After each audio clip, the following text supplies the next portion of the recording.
에스라 9장입니다. 범죄 첫째 돼지 유다 백성의 두목들의 범죄한 사실이 알려짐 1절에서 2절. 둘째, 에스라가 죄를 통하니 여김에 동조자들이 생긴 3절에서 4절. 셋째, 에스라의 자복 기도 5절에서 15절. 첫째, 유다 백성의 두목들의 범죄한 사실이 알려짐. 1절, 이 일 후에 방백들이 내게 나와 가로되 이스라엘 백성들과 제상들과 레위 사람들이 이 땅 백성과 떠나지 아니하고 가나안 사람과 헷 사람과 브리스 사람과 엽수 사람과 암몬 사람과 모압 사람과 애굽 사람과 암모리 사람의 가증한 일을 행하여 그들의 딸을 취하여 아내와 며느리를 삼아 거룩한 자손으로 이방 족속과 서로 섞이게 하는데 방백들과 두목들이 이 죄에 더욱 으뜸이 되었다 하는지라. 이스라엘 백성이 이방 족속들과 통혼하는 죄를 범했습니다. 거기에는 제사장과 레위인도 가담하였고 이스라엘 백성의 두목들이 더욱 으뜸이 되었습니다. 성전 건축하는 일이 잘 되고 하나님 나라가 잘 되어 가므로 마귀가 하나님 나라를 무너뜨리려고 방해한 것입니다. 초대교회도 잘 되어 갈 때에 마귀가 아나니아 부부를 통해서 명예심과 외식과 거짓말하는 죄를 교회 안에 들어오게 했습니다. 고린도 교회 안에도 마귀가 음행죄를 들여보냈고 출애굽 시에는 마귀가 고라당을 통해 모세를 반역하는 죄가 들어가게 했습니다. 우리는 하나님의 일이 잘 되고 은혜가 많을 때 마귀 역사가 더욱 강하게 일어나기 쉬운 것을 알고 늘 깨어 마귀에게 넘어가지 않도록 주의해야 됩니다. 가증한 일을 행하여 그들의 딸을 취하여 아내와 며느리를 삼아. 가증한 일은 우상 숭배나 이방인의 허황된 풍속 습관을 가리키는 것 같습니다. 이스라엘 백성이 이방 혼인과 이방의 가증한 일을 행한 것입니다. 신명기 7장 3절에 또 그들과 혼인하지 말지니 내 딸을 그 아들에게 주지 말 것이요 그 딸로 내 며느리를 삼지 말 것은 그가 내 아들을 유혹하여 그로 여호와를 떠나고 다른 신들을 섬기게 하므로 여호와께서 너희에게 진노하사 갑자기 너희를 멸하실 것임니라고 했습니다. 이스라엘 백성이 하나님 말씀을 어기고 이방 혼인과 하나님이 미워하시는 일을 행한 것입니다. 창세기 6장 2절에 하나님의 아들들이 사람의 딸들의 아름다움을 보고 자기들의 좋아하는 모든 자로 아내를 삼는지라. 여호와께서 가라사대 나의 신이 영원히 사람과 함께하지 아니하리니 이는 그들이 육체가 됨이라. 그러나 그들의 날은 120년이 되리라 하시니라고 했습니다. 이스라엘 백성들도 믿음에서 떠나 육신의 정욕과 안목의 정욕으로 기울어져 이방 여자를 취한 것입니다. 요한계시록 16장 12절에 유브라데 강물이 말라서 동방에서 오는 왕들의 길이 예비되었다고 했습니다.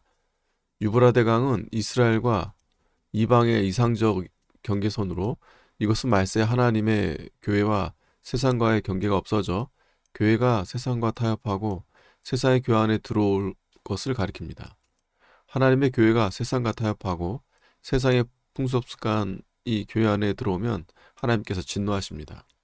그러므로 오늘날에도 성도는 불신자와 결혼을 하면 안 됩니다. 둘째, 에스라가 죄를 통하니 여김에 동료자들이 생김. 3절, 내가 이 일을 듣고 속옷과 겉옷을 찢고 머리털과 수염을 뜯으며 기가 막혀 앉으니. 이스라엘 백성이 이방 여인을 취하여 거룩한 자손이 이방인과 서로 섞이게 하였다는 말을 에스라가 듣고 너무 기가 차서 옷을 찢고 머리털과 수염을 뜯었습니다. 이것은 에스라가 백성의 죄를 자기 죄와 같이 생각하고 하나님의 백성을 자기 몸과 같이 생각한 증거입니다. 이것은 마치 모세가 이스라엘 백성이 범죄하여 하나님께 죽게 되었을 때 자기 이름을 생명책에서 지워달라고 한 것 같습니다. 택한 백성이 범죄하면 생명책에서 지워지는 것이 아니고 믿음을 지킬 때 받은 은사와 복과 광채가 다 없어진다는 뜻입니다.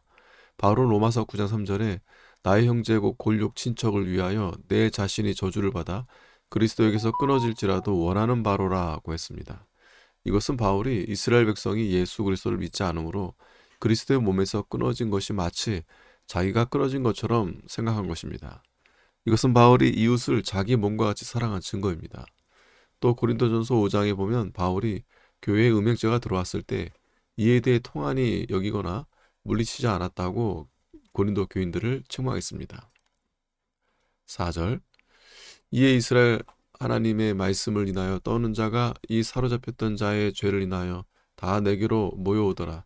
내가 저녁 제사 드릴 때까지 기가 막혀 앉았더니 에스라가 백성들의 죄로 인하여 옷을 찢고 머리털과 수염을 뜯으며 기가 막혀서 앉아있을 때 하나님의 말씀을 인하여 떠는 자들이 모여왔습니다.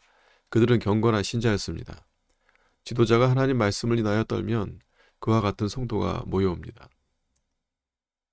셋째, 에스라의 자복기도.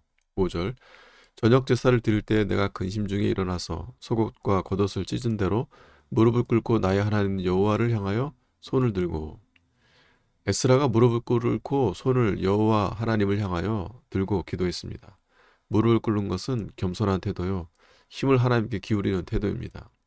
손을 들었다는 것은 마음을 하나님께 바치는 것을 가리킵니다. 이처럼 에스라가 회개하면 낮아져서 전심전력을 기울여 하나님께 기도했습니다. 6절 말하기를 나의 하나님이여 내가 부끄러워 낯을 뜻하여 감히 나의 하나님을 향하여 얼굴을 들지 못하오니 이는 우리 죄악이 많아 정수리에 넘치고 우리 허물이 커서 하늘에 미침이니이다. 여기서부터 끝절까지는 에스라가 회개하며 기도한 내용입니다. 에스라는 이스라엘의 죄와 허물이 너무 많아서 정수리에 넘치고 하늘에까지 사무쳤으므로 부끄러워서 감히 하늘을 향하여 낯을 들지 못하겠다고 했습니다. 이것은 에스라가 하나님 앞에서 사는 증거이고 하나님을 만난 증거입니다.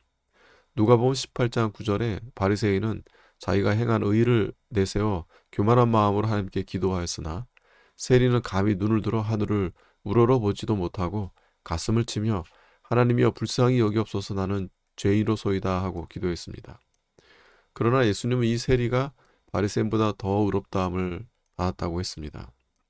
시편 51편 11절에 하나님의 구하시는 제사는 상하 심령이라 하나님이여 통회하는 마음을 주께서 멸시치 아니하시리이다고 했습니다.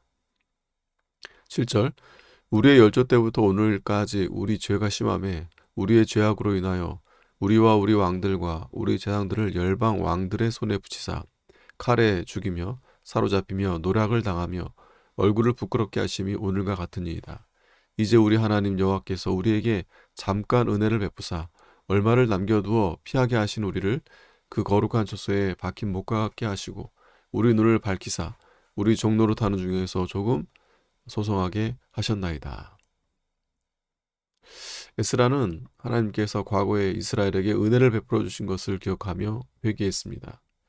이스라엘이 범죄했으므로 하나님께서 바벨론 왕에게 붙여서 노략을 당하게 하고 사로잡혀 가게 하셨는데 하나님의 은혜로 포로에서 해방되어 돌아오게 해주시고 소송케 해주셨다는 것입니다. 우리도 죄 지은 대로 한다면 아주 멸망해야 마땅한 자들인데 하나님께서 죄와 마귀의 종된 자리에서 해방시켜 주셔서 영의 자유를 주시고 영의 눈과 귀가 열리게 하여 진리를 깨닫게 해주시고 심령을 소송케 만들어 주셨습니다. 이것은 하나님의 사랑과 특별하신 은혜입니다. 이 은혜를 생각하면 하나님께 충성하지 않을 수 없습니다. 9절 우리가 비록 노예가 되었사오나 우리 하나님이 우리를 그 복역하는 중에 버리지 아니하시고 바사 열왕 앞에서 우리로 긍휼히 여김을 입고 소송하여 우리 하나님의 전을 세우게 하시며 그 퇴락한 것을 수리하게 하시며 유다와 예루살렘에서 우리에게 물을 주셨나이다. 하나님께서 이스라엘 백성을 이방에 종살이야 하던 가운데서 올라오게 하여 하나님의 전을 세우게 해주시고 유다와 예루살렘에서 울을 주셨다고 했습니다. 여기서 울은 울타리, 벽을 의미하는 말로서 대적자들로부터 생명을 보존할 수 있는 장소를 가리킵니다. 곧 평안히 거할 곳을 주셨다는 것입니다. 하나님께서 오늘날 우리에게도 죄와 사망 가운데서 해방시켜 주셨을 뿐 아니라 진리를 깨닫게 해주시고 신령한 안식 세계를 주셔서 영의 안식을 누릴 수 있도록 해주셨습니다. 그러므로 늘 울어도 눈물로써 하나님의 은혜를 다 갚을 수 없는 줄 알고 죽도록 충성해야 합니다. 10절 우리 하나님이여 이렇게 하신 후에도 우리가 주의 계명을 배반하였사오니 이제 무슨 말씀을 하오리까. 이스라엘 백성이 큰 은혜를 받고도 배은망덕하여 하나님의 계명을 어긴 것을 원통히 회개하였습니다. 11절 전에 주께서 주의 종 선지자들로 명하여 이르시되 너희가 가서 얻으려 하는 땅은 더러운 땅이니 이는 이방 백성들이 더럽고 가증한 일을 행하여 이가 있어 저 갖가지 그 더러움으로 채웠음이라. 그런즉 너희 여자들을 저희 아들에게 주지 말고 저희 딸들을 저희 딸을 너희 아들을 위하여 데려오지 말며 그들을 위하여 평강과 형통을 영영히 구하지 말라. 그리하면 너희가 왕성하여 그 땅의 아름다운 것을 먹으며 그 땅 자손에게 유전하여 영원한 기업을 삼게 되리라 하셨나이다. 하나님께서 전에 이스라엘 백성에게 선지자들을 통해서 이방 백성은 우상 섬기는 더러운 백성이니 그들과 통혼하지 말라고 경고했습니다. 그러나 그 말씀을 불순종하고 이방인들과 통혼하며 하나님께 가증한 일을 행하였다는 것입니다. 13절 우리의 악한 행실과 큰 죄악으로 인하여 이 모든 일을 당하셨사오나 우리 하나님이 우리 죄악보다 형벌을 경하게 하시고 이만큼 백성을 남겨주셨사오니 우리가 어찌 다시 주의 계명을 거역하고 이 가증한 일을 행하는 족속들과 연혼하리오리까. 그리하면 주께서 어찌 진노하사 우리를 멸하시고 남아 피할 자가 없도록 하시지 아니하시리까. 이스라엘 하나님 여호와여 주는 의롭도소이다. 우리가 남아 피한 것이 오늘날과 같사 없거늘 도리어 주께 범죄하여 싸우니 이로 인하여 주 앞에서 한 사람도 감히 서지 못하겠나이다. 여호와는 의로우심으로 이스라엘의 죄악보다 형벌을 가볍게 하여 멸망시키지 않고 다시 구원해 주셨는데 또 이방인과 연혼하는 죄를 범했으니 하나님의 진노를 피할 수 없으며 감히 하나님 앞에 설 수 없게 되었다는 것입니다. 아멘.